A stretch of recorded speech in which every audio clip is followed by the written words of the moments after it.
Madame, monsieur, bonjour, bon réveil, merci de nous suivre et puis bonne suite de jeûne à tous les musulmans de Côte d'Ivoire et bien évidemment au-delà des frontières ivoiriennes. Petit-déj, c'est notre rubrique. Nous parlons petit déjeuner, c'est vrai, c'est un assortiment de mets que l'on vous conseille et même en période de jeûne, c'est tout à fait possible de le manger lorsque c'est possible, dans le sens où nous avons maintenant affaire à des nutritionnistes qui ont pour ambition de vous proposer des combinaisons faciliter la digestion, éviter de prendre du poids et se sentir bien et éviter beaucoup de maladies opportunistes. Elle s'appelle Madame Ablan Kwasi Marie-Florence. Madame, bonjour. Bonjour madame. Vous êtes nutritionniste cuisinière. Oui madame. Nutritionniste, ça veut dire que vous nous apprenez à bien manger. À bien manger. C'est de l'alicament, c'est-à-dire manger de la nourriture qui convient au corps. Pour avoir une très bonne santé. Manger de la nourriture qui convient au corps. Pour la bonne santé. Et généralement, ce que l'on fait, on mange de la nourriture qui est agréable au palais. Au palais. Comme j'ai dit, mon slogan, c'est chercher le goût de la santé et non le goût du palais. D'accord. Et souvent, c'est très différent. Oui, c'est Ça différent. peut être très agréable au palais et désastreux pour l'organisme. Effectivement, mais en fait, quand on sait l'apport de ce que nous mangeons, ça nous stimule à le manger. Voilà. L'apport calorique? L'apport calorique, non seulement l'apport calorique, mais l'apport en santé plutôt. En santé. Et c'est lié aux calories aussi? Oui, bien sûr. D'accord. En santé, ça, bien sûr, c'est calories, mais c'est plus en santé. Parce que toutes les calories, maintenant, il y a des calories qui ne sont pas qui gênent aussi. Mais il y en a aussi qui apportent du bien au corps, comme on dit. Voilà. D'accord. Votre proposition d'aujourd'hui? Aujourd'hui, nous proposons le fonio, la bouillie de fonio, qui est là. C'est un céréal très bon, riche en fibres. Bon pour les tensionnés, les diabétiques peuvent le manger aussi. Qui a été aromatisé de fonio. Fonio, oui. Qui a été aromatisé avec le basilic aussi. C'est ce qui est dans le verre? Oui, vert là que vous voyez là. D'accord, avec la il a tige. été haché. C'est quoi? C'est du basilic, hein? Du basilic, la oui. petite tige. Oui, la petite tige du basilic. Et il agit aussi, il est bon pour la santé aussi, le basilic aussi, c'est un antioxydant. Il s'occupe de beaucoup de maladies cardiovasculaires aussi. Voilà, il entretient le cœur. Mais est-ce qu'on a cet effet-là à une si faible dose? Ah oui, non. Il faut continuer, il faut souvent l'avoir comme assaisonnement dans ce repas. On peut l'assaisonner dans les sauces, comme dans les bouillies. Voilà. La feuille de basilic? Oui, sèche même, et aussi fraîche aussi.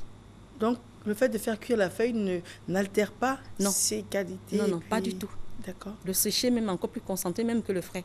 Ah bon? Mais les deux sont ensemble parce qu'ils ont ils ont presque les mêmes comme apports en vitamines que nous voulons. D'accord. Voilà. Et ce sont des feuilles de basilic? Oui. L'idéal, c'est donc il est sain, l'assaisonnement, ce n'est pas pour une tisane, s'il vous plaît. D'accord. Voilà. C'est C'est important de préciser, c'est un assaisonnement. Oui, un assaisonnement. On ne le fait pas en infusion? Non, pas du tout. Pourquoi? Parce qu'en infusion, on ne peut pas le boire. C'est amer? Non, ce n'est pas amer, mais c'est difficile à cause de la forte odeur du basilic. D'accord. En assaisonnement, on le met un peu seulement, et puis il apporte plus. C'est comme si je vous disais de faire une infusion de clous de girofle. Vous voyez, c'est difficile parce que c'est très fort, avec l'odeur forte, donc on ne peut pas le boire. C'est juste en assaisonnement. D'accord. Voilà. Et cette bouillie, comment on la fait? Pardon? Comment on fait la bouillie? La bouillie se fait très simplement. Vous mettez de l'eau sur le feu. J'ai pris, le fonio est difficile parce qu'il est de petits grains. Souvent, ils sont sableux. Pour pouvoir vraiment le tamiser, le filtrer pour que le sable finisse, c'est difficile. Mais vraiment, il faut prendre tout son temps pour le faire. Il faut être vraiment patient avec le fonio pour le faire. Voilà. Vous arrivez à tamise patiemment? Oui, patiemment. Okay. Plusieurs fois. Vous allez voir des fonds de sable, vous jetez, vous reprenez plus de 5 ou 6 fois. Voilà. Dans la calebasse, c'est bien fait là. Et puis bon, comme les gens, pour que le sable sorte de là. Aujourd'hui, nous l'avons même déjà été fait dans les rayons de surface de vente là. Il est déjà bien fait, tamisé, propre, même précuit d'ailleurs. Je vous conseille cela. Parce qu'il n'est pas évident que vous pouvez vraiment enlever tout le sable qui est à l'intérieur. Oui. Or, c'est tellement désagréable d'avaler quelque chose ou bien de mâcher. Oui, quelque chose qui qu'on sente des grains de sable. Très désagréable. Oui. D'accord. Et puis, donc, qu'est-ce qu'on fait? On porte à ébullition. On porte à ébullition. Et quand on a bien bouilli, c'est un légume qui est difficile à cuire. Donc, il faut vraiment tout le temps ajouter de l'eau. Jusqu'à ce qu'il cuise, il devient moelleux. Il devient moelleux maintenant. Mais après, cuisson, vous mettez maintenant votre quantité de sucre que vous voulez. Moi, je prends le sucre roux ou le miel. D'accord. Parce que nous parlons de santé. Voilà. Non, le sucre est bon, mais souvent, il faut le doser aussi. Le sucre roux, je considère qu'il est plus... il est conseillé de prendre le sucre roux, vu sa nature. Et puis maintenant, vous mélangez ça. Puis maintenant, vous servez. Vous pouvez maintenant, au dernier moment, maintenant, vous ajoutez maintenant un peu de basilic, soit 6 feuilles, 7 feuilles de basilic hachées. Au dernier moment, la cuisson, vous servez. D'accord. Oui. Très bien. Et c'est riche. Hein, oui. Ça cale également pour un petit déjeuner. Oui. Et vous avez précisé que c'est bon pour la santé. Pour la santé, pour le cœur, pour les diabétiques peuvent le prendre. Pourquoi? À cause de pour le cœur, à cause des fibres. C'est un antioxydant. Il apporte plus encore pour la digestion, pour aussi qui filtre toute cette maladie, même le cancer, il peut le prendre. Parce que tout ce qui a fibre là, aide beaucoup pour la bonne santé, filtre vraiment les maladies, beaucoup de maladies dans le corps. On évolue? Oui, et là on présente maintenant la feuille verte à la viande maigre. La viande maigre, c'est la viande qui est dépourvue visiblement de toute graisse. D'accord. Voilà. La viande maigre, c'est quoi? C'est du lapin? Non, c'est le bœuf. Toute viande, c'est le bœuf. Toute viande qui est dépourvue de toute graisse visible est une viande maigre. Et la viande maigre a un apport très, très bénéfique pour le corps. Voilà.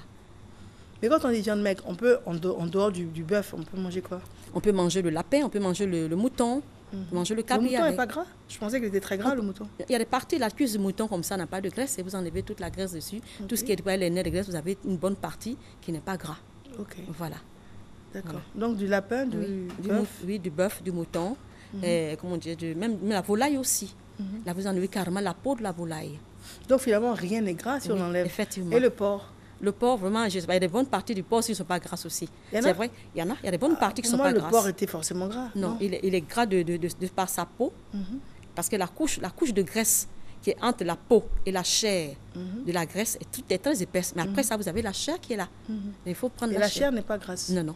Tu vois, un peu de graisse, mais toute chose, il faut toujours enlever toutes les petites grasses. Quand vous avez toutes les graisses visibles, c'est une viande maigre que vous avez devant vous. C'est bon à savoir. Oui. Ensuite? Et la feuille verte, la feuille est très riche aussi. C'est quelle feuille? C'est la feuille de patate avec un peu d'épinard, voilà, mélangée. Patate et puis épinard. Oui. Donc on retient qu'on favorise le fait de manger des feuilles qui facilitent la digestion. La digestion, à cause des fibres. La feuille, aujourd'hui, la feuille verte est riche en vitamine K, c'est-à-dire régularise tout ce qui est coagulation du sang. Et elle aussi, elle est bien aussi dans la régulation. Elle régule le taux de sucre dans le corps aussi. Et puis c'est une vitamine qui contient la vitamine A, C et E. Elle protège aussi contre les os. C'est-à-dire qu'elle fortifie d'ailleurs les os, je peux le dire. Bonne pour la croissance aussi. Elle entretient aussi les cartilages aussi. Justement. Donc ça veut dire que c'est rempli de fer. Effectivement, je vous dis, la feuille verte, les feuilles, vous mangez du verre, vous rajeunissez encore. Elle entretient aussi contre le vieillissement, elle ralentit le vieillissement aussi. Voilà, la digestion, tout. La feuille vraiment est très, très riche. Bien pour les diabétiques aussi. Bon. Elle protège les cellules même des yeux et même du corps aussi. D'accord. Elle prévient le cancer et le vieillissement. Elle est très bonne. D'accord. La feuille est considérée, c'est un aliment complet. Et comment on fait ça? Et là, c'est fait, la feuille est prise, bien laver d'abord les feuilles, bien laver, nettoyer, et puis vous les découpez en lamelles, toutes fines, et maintenant vous le faites frire dans l'huile de tournesol. L'huile de tournesol, nous avons de la bonne huile d'ailleurs même. On a l'huile du Nord aussi qui est dépourvue de toute... on évite la pub, on a de l'huile de palme. Pardon, l'huile de... Voilà, dans de l'huile, excusez-moi madame, et que vous faites revenir pour que toute la feuille soit ramollie, cuite. Et quand elle est cuite, vous allez sentir une odeur, une odeur agréable à votre narine. Vous n'avez pas senti la feuille fraîche. Vous ajoutez les oignons, tout ce qui est oignons, l'ail, un peu de piment que vous avez fait à côté, de gingembre, vous avez écrasé un peu tout. Vous ajoutez tout et puis vous mixez maintenant avec du poivre, tout. Vous faites revenir ça bien. Et quand tout ça est en temps, pendant ce temps, votre viande a été déjà même comment dirais-je, réellement cuit. Pré-cuit, comme on dit, la viande est pré-cuite d'abord. Ça a été saisi dans son propre sucre. Et vous l'enlevez maintenant, vous complétez maintenant cette viande maintenant à cette cuisson. Et maintenant, vous faites le mélange maintenant, tout doucement, à feu doux, elle est cuite. Jusqu'à ce que vous sentez même l'huile même apparaître, c'est qu'elle est cuite. D'accord. Et vous assaisonnez. Je retiens qu'on met très peu d'huile aussi. Oui, très peu d'huile, bien sûr. D'accord. Très peu d'huile, comme je dis. Très bien. Et maintenant... Et pour finir, de loin, j'aurais dit des saucisses, des mini-saucisses. Mais vous me dites que non. Non, madame. On vous écoute. C'est des gâteaux. C'est des gâteaux qui sont d'origine arabe, qui s'appellent Sebas El Aroussa.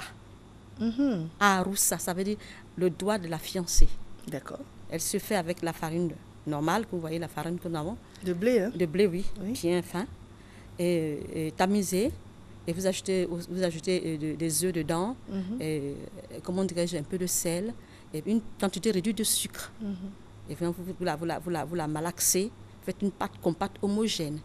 Et après vous la découpez, vous faites maintenant des petits doigts, vous voyez là. Vous abaissez d'abord la pâte même à 1 cm de hauteur, longueur 5 cm. Maintenant vous mettez ça à frire à feu, à huile bouillante, comme on dit.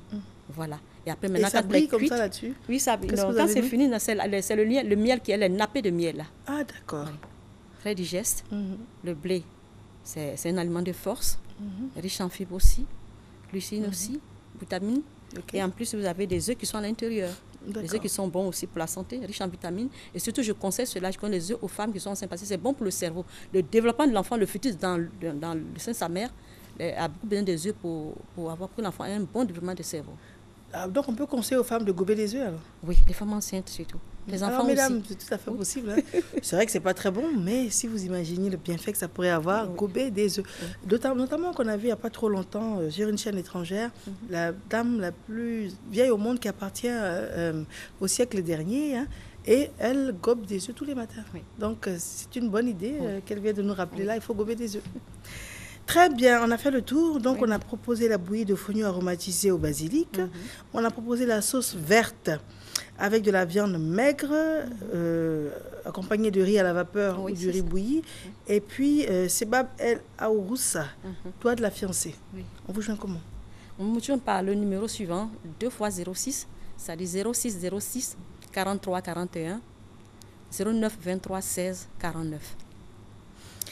Madame Ablancoissi, Marie-Florence, oui, madame. Merci à vous. Merci, madame.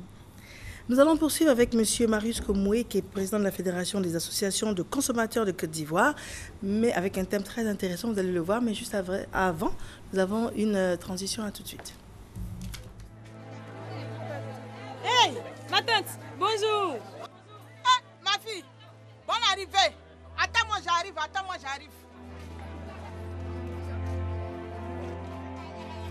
Bonjour ma fille, comme tu es docteur là, vraiment, tu vas nous parler à faire de Ebola là. Est-ce que c'est vrai même? Maman, si c'est pour ça là, tu as raison. Appelle donc tes copines. Venez. Chers frères, chères soeurs, bonjour. La fièvre hémorragique Ebola, c'est une grande affaire à nos portes. C'est une maladie très contagieuse, j'ai dit dangereuse. Ah bon? Et qui tue rapidement celui ou celle qui est contaminé. Et surtout quand cette personne n'est pas prise en charge immédiatement. Mais pourquoi dans son nom là, il y a fièvre dedans? C'est parce que quand tu es contaminé là, ça commence par la fièvre. Et tenez-vous bien, hein, une forte fièvre qui est souvent brusque, qui donne de grosses gouttes de sueur. Mais madame, quand quelqu'un le coagule là, il a aussi la fièvre. Très bien. C'est pour ça avec l'arrivée de cette maladie-là, il faut se rendre immédiatement à l'hôpital pour faire des examens. Mais je ne vous dis pas, il y a aussi la fatigue, les maux de tête, les vomissements. Dès que vous voyez quelqu'un qui a un des signes que je viens de citer là, n'hésitez pas à appeler immédiatement le docteur. Et maintenant vous devez changer de comportement et être très vigilant. Madame, on est mort? Vous n'êtes pas mort. Il suffit simplement de respecter ce que les autorités sanitaires vous disent. Même si pour le moment, il n'y a pas encore de cas d'Ebola chez nous en Côte d'Ivoire. Mais ne perdons pas de vue qu'autour de nous, il y a eu des cas, beaucoup de malades et surtout de morts. On dit de ne pas chasser, de ne plus toucher, de ne pas manger la viande de bouche, agouti, biche, chauve-souris, hérisson. Même au village, on dit de ne pas manger. Madame, mais pourquoi? Ma soeur, et là, ça me donne l'occasion de vous dire ce qui se passe réellement. Hein. Le virus, ça vient chez l'animal. L'animal contamine l'homme au contact. Ça veut dire quand il l'a touché. Mais quand l'homme est infecté, il tombe malade, il contamine les autres. Comment il contamine les autres hommes? Crachat, là, c'est ça qui contamine. Sueur, ça contamine. Même quand il vomit, là, ça contamine aussi. Quand il saigne du nez aussi, ça contamine. Vous comprenez? C'est tellement grave que les autorités de la Côte d'Ivoire ont pris des mesures. C'est pour ne pas que la maladie se propage. Voici quelques mesures de prévention. Évitez la chasse, la manipulation et la consommation des animaux de brousse, chauves-souris, singes, gorilles, agoutis, antilopes, porcs-épics, etc. Évitez tout contact rapproché avec toute personne qui présente une fièvre, des maux de tête, des saignements. Évitez tout contact direct avec les liquides biologiques d'une personne malade du virus Ebola. Le sang, les selles, les vomissements, la salive, etc. Évitez la manipulation des cadavres. Évitez de se serrer les mains et de faire des accolades. Se laver les mains fréquemment et soigneusement avec de l'eau et du savon. Répandre de l'eau de javel sur les selles et vomissements des personnes malades avant tout nettoyage. Le personnel de santé doit se protéger pour toute consultation et tout acte de soin. Quand vous allez trouver un cas suspect, rendez-vous dans l'hôpital le plus proche. Là-bas se trouve un personnel qui se protège et qui prend soin, qui examine votre malade. Donc pour toute information, je vous en prie, appelez le 143. Je reprends le 1, le 4, le 3, ça fait 143. Madame, excusez-moi, c'est payant? Non, c'est gratuit pour tout le monde. Mobilisons-nous pour 0 cas d'Ebola en Côte d'Ivoire et 0 contamination. Ceci est un message du ministère de la Santé et de la lutte contre le sida et de ses partenaires.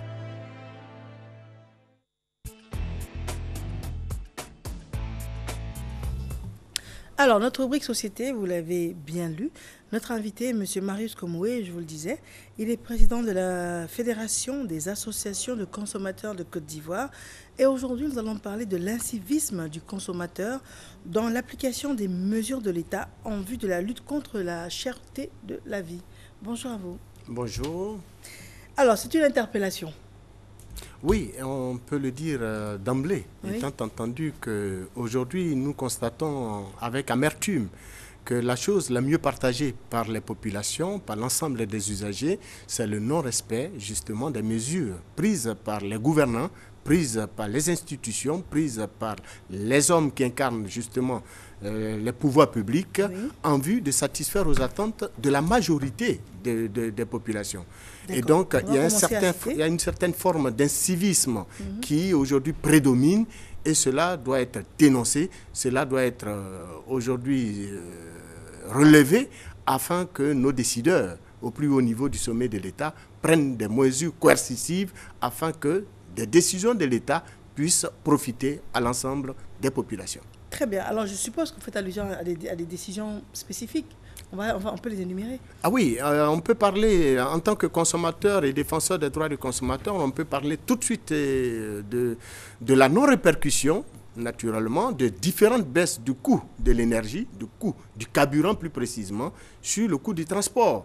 Or, nous le savons tous, et avec beaucoup de tristesse, que lorsqu'il y a une quelconque augmentation du prix du carburant à la pompe, la répercussion est faite aussitôt et de façon instantanée par les transporteurs sur le coût du transport. Mais lorsqu'il y a une différente baisse, plusieurs baisses par l'État de ce produit de grande consommation à la pompe, il faut que la répercussion par les transporteurs et tout le système du monde du transport soit faite au niveau du transport pour permettre aux populations d'en bénéficier. D'accord. Mais mon rôle, c'est de vous poser des questions objectives, hein. Alors, dans ce cas de figure, lorsque le coût de l'essence baisse en Côte d'Ivoire, normalement, il devrait y avoir une répercussion sur le coût du transport parce qu'il a augmenté lorsque l'essence avait augmenté. Dans les règles de l'art. Oui, d'un autre point de vue, on peut se dire qu'il y a beaucoup d'autres aspects de la vie qui n'ont pas chuté parallèlement. Donc, quand c'est comme ça, le transporteur peut se dire que d'un autre côté, la vie est devenue plus chère, le logement est plus cher, la nourriture est plus chère. Donc, est-ce que systématiquement, on devrait faire baisser le coût du transport ? Non, à la réalité, ne voyez pas la chose de cette façon. Et justement, c'est l'explication qui est donnée, et de façon malhonnête, permettez-moi l'expression, par le système de transport pour ne pas répercuter ces différentes baisses sur le coût du transport. C'est faire preuve de mauvaise foi que de s'engager dans cette voie. Nous disons tout simplement, ne perdez pas de vue que dès l'avènement de ce régime, le monde du transport a bénéficié d'une année entière d'allègement fiscal. Vous l'avez oublié? C'est vrai, les vignettes. Et tout, ben oui, ils n'ont pas payé pendant un an des vignettes. Ils n'ont pas payé. Et tout ça parce que l'État a voulu leur permettre naturellement de pouvoir rebondir. Et donc d'engranger quelques moyens pour pouvoir se doter de nouveaux moyens de transport. Mais après un an, nous constatons qu'ils n'ont rien changé dans leur système de tous les jours. Les véhicules sont restés vieillissants et le système n'a pas connu d'amélioration. Même la mise en place de la haute autorité du monde des transports en Côte d'Ivoire n'a pas changé la donne. Ce que nous leur demandons, et avec l'État, aux côtés du ministère des Transports, c'est de faire en sorte que les différentes baisses du coût du carburant profitent à l'ensemble des usagers. Donc, attendez, là, vous interpellez qui? Vous interpellez l'État ou vous interpellez le consommateur? Mais nous interpellons et l'État et les acteurs du monde économique. Et vous attendez de l'État qui mette en application ou bien qu'il y ait une campagne de répression? À la réalité, quand l'État prend une mesure pour naturellement faire profiter de cette mesure ces populations, l'État doit se donner les moyens de pouvoir contraindre les différents acteurs à l'application de sa mesure. C'est cela la réalité. Auquel cas, l'État devient fragile. les institutions ne deviennent plus fortes et les hommes qui les incarnent deviennent également fragiles. Ce à quoi nous n'adhérons pas parce que nous savons, dans notre pays, qui est le nôtre, que je connais le mieux, nos institutions sont debout, nos hommes qui incarnent nos institutions sont à la hauteur de la tâche. Il leur revient, quand les mesures sont prises, de les faire appliquer par les différents acteurs du système. Mais est-ce que l'État ne compte pas sur le civisme, justement? Parce qu'à un moment donné, c'est vrai qu'ici en Côte d'Ivoire, l'État était rentré même dans une phase de sensibilisation, ensuite des répressions par rapport au port ou à la communication au volant. Mais là, il y a un certain relâchement. Ce n'est pas une manière de dire que chacun soit responsable. Vous savez, pour ne pas faire un peu de l'histoire de l'humanité, ne perdez pas de vue que l'homme de nature aime le désordre. Nous étions à l'état de nature. Pour quitter l'état de nature, pour venir en état de société, il a fallu des règles. Et donc, des grands penseurs, des grands chercheurs, tels que les Thomas Hobbes, qui l'ont démontré que pour ne plus permettre à l'homme d'être un loup pour l'homme, en quittant l'état de nature pour un état de société, il nous a fallu des contrats, dont le contrat social de Jean-Jacques Rousseau. Mais au-delà de Rousseau, il nous a fallu la République de Platon. Mais bien avant cela, il a fallu également des lois, des textes de loi qui contraignent les différents acteurs à ne plus être un loup pour les autres. Et donc, il a fallu des gens comme des Montesquieu. Donc, toutes ces années de recherche, toutes ces années de travail, aujourd'hui, pour nous permettre d'être en état de société. Vivant en état de société, nous avons des obligations, mais nous avons également des droits. Ce qui veut dire que nous avons, nous en tant que citoyens, par le jeu du vote, par le jeu du choix de nos décideurs, donner la possibilité à certains concitoyens qui ne sont autres que nos propres semblables de décider en notre nom, en dirigeant pour notre compte. À partir du moment où nous leur donnons ce plein pouvoir à travers des textes de loi, à travers des institutions, il leur revient d'utiliser justement les moyens de coercition, les lois, pour naturellement contraindre les différents acteurs à l'application des mesures prises. Si tel n'est pas le cas, il ne doit plus avoir d'État. On peut avoir d'autres exemples? D'autres exemples, c'est par exemple aussi le cas de la cigarette, qui est interdite dans les endroits publics. Mais aujourd'hui, vous partez dans d'autres endroits publics, ces cigarettes sont encore fumées. On a pris aussi des mesures... Le texte disait quoi? Mais le texte interdit formellement, on fume où, alors? On ne fume pas dans des endroits publics. Point barre. Alors, si vous vous retrouvez dans un endroit public c'est quoi? Les fumeurs doivent fumer où? Pardon? Les fumeurs, ils fument où? Le fumeur, qu'est-ce qui est permis par rapport à la loi aujourd'hui? Il leur revient. Naturellement, c'est leur droit de fumer. Mais un droit de fumer qui ne devrait pas nuire à l'intérêt des autres, qui ne devrait pas nuire à la santé des autres. Fumer dans un endroit clos, comme cet endroit où nous sommes, mais nuire à ma santé, moi qui ne suis pas fumeur. Vous avez quand même l'obligation de respecter mon droit de ne pas accepter de fumer. Public, enfin, il y a l'endroit clos et il y a l'endroit en plein air. Alors, on interdit aux gens qui fument de fumer dans un endroit clos pour ne pas nuire à la santé des autres. Bien entendu. Et puis, on leur interdit de fumer dans un endroit public. Bien entendu. Donc, alors, il leur faut trouver des endroits où il n'y a pas de public. Pour fumer, tout simplement, étant entendu et reconnu comme tel que la cigarette nuit à la santé. Le fumeur lui-même reconnaît que sa santé est mise en mal en fumant. Alors, mais vous, en tant que président des consommateurs, pourquoi vous n'initiez pas des campagnes de sensibilisation par rapport justement au fléau de la cigarette et aux conséquences? Il revient à l'État de jouer son rôle là. Nous ne disposons pas de moyens de l'État. Notre rôle est d'éduquer et de sensibiliser, certes, les consommateurs, mais sur leurs droits et leurs devoirs. Pas sur les mesures prises par l'État. L'État ne nous donne pas de moyens à cet effet. Et nous n'en cherchons d'ailleurs pas avec l'État. Mais si l'État juge nécessaire de nous avoir à ses côtés, au fin de mieux faire comprendre aux Ivoiriens, à l'ensemble des populations, à l'ensemble de la société, la nécessité de l'application de ces mesures, nous nous inscrivons dans cette voie parce que notre rôle, c'est aussi ça. Mais nous ne nous privilégions pas de cette voie, étant entendu que le rôle principal d'une association de consommateurs, c'est la défense des droits et la promotion de ces différents droits. Mais donc, mais il nous faut quand même comprendre et rappeler aux uns aux autres que le premier devoir de l'État, c'est de mettre en application ces mesures. Mais au-delà même de la cigarette qui est fumée dans les endroits publics, il ne faut pas perdre de vue qu'il y a aussi les sachets plastiques dont l'interdiction est une effectivité en Côte d'Ivoire à travers un texte de loi. Mais vous allez encore sur l'ensemble du territoire national, dans nos boutiques, sur nos marchés, vous trouverez encore ces sachets plastiques. Vous n'avez pas l'impression que quand l'État prend les décisions, il faut des années pour que ce soit effectif, pour le changement de mentalité? Dans ce cas, il y a lieu de se poser la question s'il doit exister un État. Là, c'est grave, arriver à ce stade de réflexion. Croyez-moi, parce que, croyez-moi, l'État a les pouvoirs de coercition. L'État a les pouvoirs de répression. L'État dispose de la police, de la gendarmerie, qui sont des moyens de répression. L'État dispose également de la justice. Et donc, il y a, en violation de certains textes, il y a des amendes. Il y a même des voies d'emprisonnement qui sont offertes à ceux qui ne veulent pas respecter l'ordre établi par la société. On doit y aller crescendo. Il ne faut pas non plus qu'on ait l'impression de vivre dans un état que de répression. Mais justement, le mal chez nous, c'est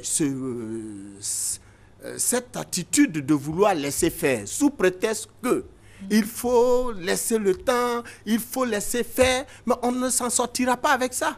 On se débrouille avec, mais on ne va pas se débrouiller avec en nuisant à la stabilité sociale de l'ensemble d'une population, à la stabilité sociale d'une nation. Parce que, tout simplement, on se débrouille avec, la vie est chère, on gagne nos petits moyens de survie, nos subsistances avec... Non, il faut arrêter cela. Si la mesure a été prise, c'est qu'elle constitue un danger. Surtout pour la stabilité de la nation, pour le bien-être des populations. À partir du moment où il est reconnu comme tel, il revient aux décideurs de se donner les moyens de contraindre les uns aux autres au respect de ces engagements. Moi, ce que j'aimerais vous poser comme question, quand le chef de l'État nous dit que son ambition, c'est que le pays soit un pays émergent en 2020.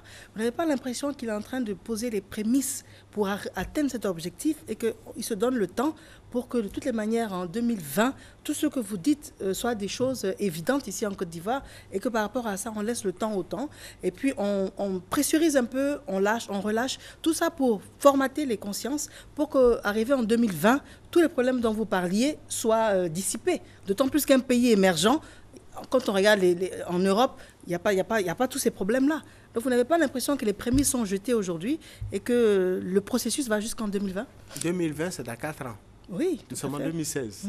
Et vous êtes sûr, en regardant bien l'histoire de la Côte d'Ivoire et l'évolution de la société, parce que vous parlez quand même avec un responsable de la société civile qui n'utilise pas la langue de bois pour naturellement dire ce qu'il y a.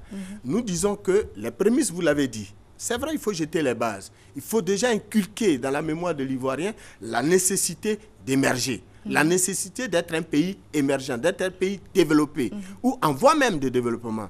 Mais ne perdez pas de vue que nous sortons tout dernièrement d'une classification qui atteste formellement que nous sommes un pays pauvre, très endetté. Alors, nous sommes PPTE. Jusqu'à présent, on ne m'a pas dit qu'on est sorti encore de là. Mais si nous devrons être émergents, c'est une bonne vision de l'administration publique. C'est une bonne vision de nos décideurs. Mais avec une population non respectueuse des mesures prises par l'État en termes de leur application, il y a du chemin encore à parcourir. Parce que pour que nous atteignions vraiment l'émergence, il va falloir des citoyens civilisés, des citoyens soucieux naturellement du bon fonctionnement de l'État, par le respect des mesures prises par le dit État. Il est question donc de quitter le champ naturellement de l'état de nature qui nous rendait loup pour l'autre et d'être des citoyens au service de la société, d'être des citoyens au service de l'autre, d'être des citoyens au service de l'État et donc de la nation. Et donc, tant qu'on ne l'a pas compris, parce que l'émergence, c'est d'abord toutes ces valeurs. L'émergence, c'est le respect des lois. L'émergence, c'est la conception d'une nouvelle société ivoirienne, avec des Ivoiriens pas naturellement adeptes à enfreindre les dispositions légales en la matière, les dispositions en termes de développement, en termes de bien-être social, en termes de coexistence pacifique, mais des dispositions qui permettent aux uns et aux autres de vivre dans une société harmonieuse, dans une société qui permet aux uns et aux autres de se sentir à l'aise de vivre dans le bonheur partagé et dans le progrès pour tous. On a parlé des transports, on a parlé de l'interdiction de fumer dans les lieux publics. Quels sont d'autres exemples? Je vous citais également l'exemple des sachets plastiques. Je vous citais également l'exemple du secteur du vivrier.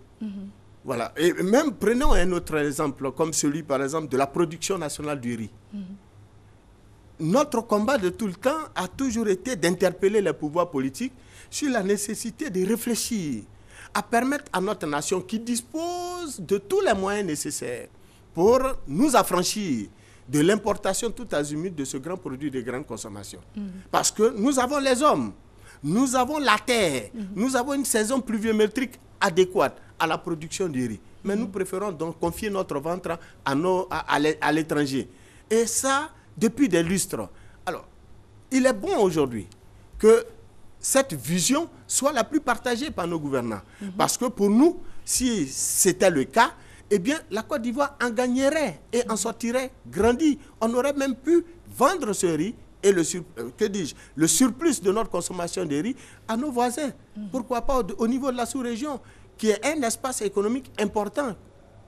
Alors, donc, tout cela mis l'un dans l'autre nous permet aujourd'hui d'avoir, c'est vrai, avec nos gouvernants,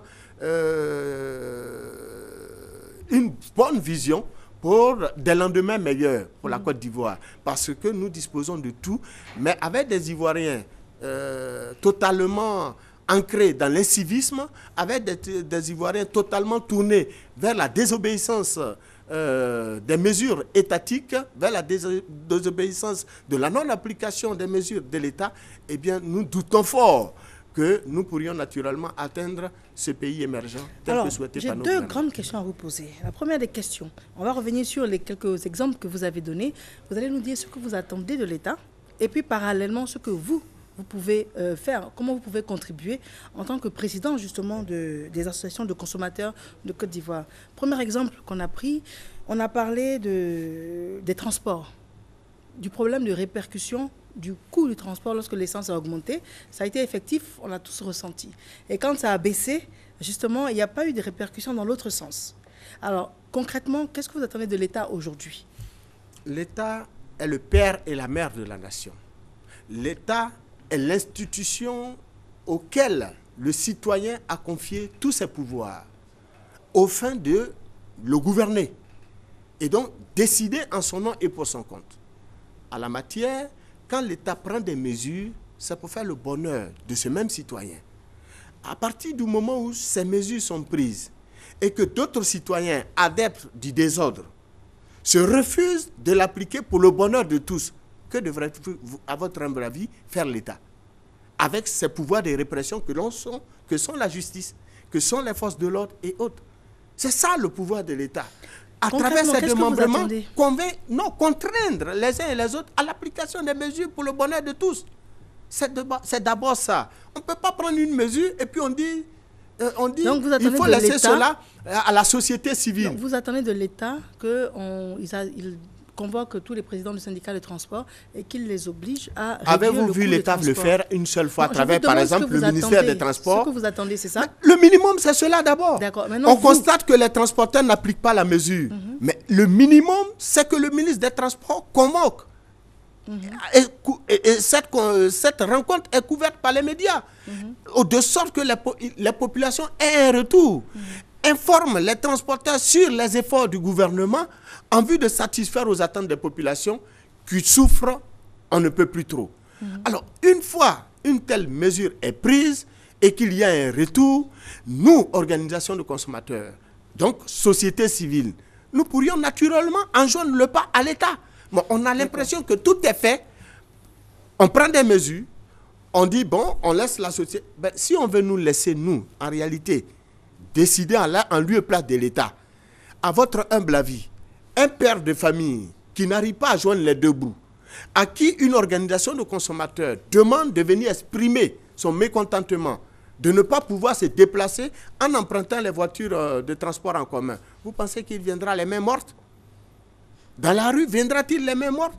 Bon, les véhicules de transport qui sont en circulation ne sont pas les propriétés des organisations de la société civile, encore moins des organisations de consommateurs. C'est des Mais C'est des vous, structures- quel rôle est-ce que vous voyez jouer? Nous, notre rôle, naturellement, c'est d'être aux côtés de l'État pour la sensibilisation. Et bien donc, nous jouerons toujours ce rôle aux côtés de l'État si l'État juge nécessaire de nous y associer. Mais il ne revient pas aux organisations en tant que telles, comme nous, de pouvoir jouer en premier le rôle de l'État. Non, l'État doit jouer son rôle et aller jusqu'au bout.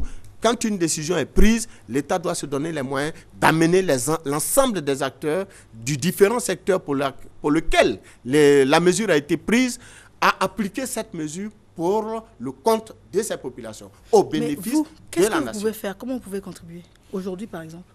Aujourd'hui, par exemple, au niveau, prenons le cas du transport. Notre rôle, si cela venait à être nécessaire aux côtés de l'État, c'est d'abord initier des tournées d'explication, des tournées de sensibilisation, mais pas forcément à l'endroit des transporteurs, mais à l'endroit surtout des usagers, à refuser, par exemple, d'emprunter les moyens de transport et contraindre donc les transporteurs au respect des mesures de l'État. Donc, appeler au boycott de l'usage, naturellement, des véhicules de transport en commun. Mais à bien y réfléchir, cette mesure ne peut pas s'appliquer dans un État comme le nôtre, où le citoyen, d'abord, a des difficultés pour se trouver un emploi. Et donc, s'il est dans une structure privée et même dans une structure publique, il est tenu d'expliquer pourquoi il n'a pas été au travail. Mais là encore, c'est une sensibilisation, comme je vous l'ai dit, préparer les mémoires à cette action. C'est pareil, par exemple, pour le cas de l'électricité. Aujourd'hui, nous attendons et nous suivons de très près la mesure prise par le chef de l'État.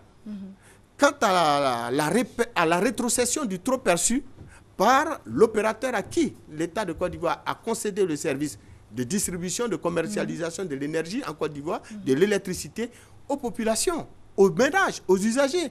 Si tel est que nous avons le constat réel et avéré que l'opérateur n'a pas respecté ses engagements, eh bien, nous en tirerons toutes les conclusions. C'est d'ailleurs l'une des raisons pour laquelle, quand l'autorité de régulation du secteur de l'électricité en Côte d'Ivoire nous a appelés à venir à sa caisse pour prendre une soi-disant somme d'argent pour sensibiliser les Ivoiriens sur la nécessité d'être regardant, sur la nécessité d'être attentif à l'application effective de la mesure prise par le chef de l'État, nous avons refusé, nous en tant que Fédération de consommateurs, parce que pour nous, ce sera aller tendre la main. On n'a pas besoin d'aller prendre de l'argent avec l'autorité de régulation pour faire cela. Et pourtant, d'autres organisations de consommateurs et pas des moindres sont passées à la caisse. Je pense que ce n'est pas le lieu de... Non, mais tout cela aussi est important. Ça aurait été mieux que les autres soient là et puis qu'on puisse faire un débat contradictoire. Donc pour l'heure, nous allons conclure. On revient sur la synthèse de ce que l'on a dit. Certaines mesures devraient être appliquées. Bien sûr. Enfin, qui ont été appliquées par rapport à la réduction, par rapport au niveau de vie du consommateur. Tout à fait. Et l'idéal, ce serait qu'il y ait une jonction entre l'État et puis des fédérations comme la vôtre pour aider à améliorer le quotidien du consommateur. C'est bien cela. Et c'est tout ce que nous demandons à l'État et c'est tout ce que nous demandons à tous les démembrements de l'État. De plus en plus, nous associer à la prise de décision afin que nous jouons ce rôle à leur côté au fin de permettre aux populations de bénéficier des mesures arrêtées par les institutions et les hommes qui les incarnent. On vous joint comment? Eh bien, on peut nous joindre au 05 38 09 37. Très bien. Merci à vous. C'est plutôt moi qui vous remercie. Alors, on passe d'abord les spots pour la pub de 7h30 et on reçoit une grande dame de la communication. Je ne vous en dis pas plus. Hein. À tout de suite.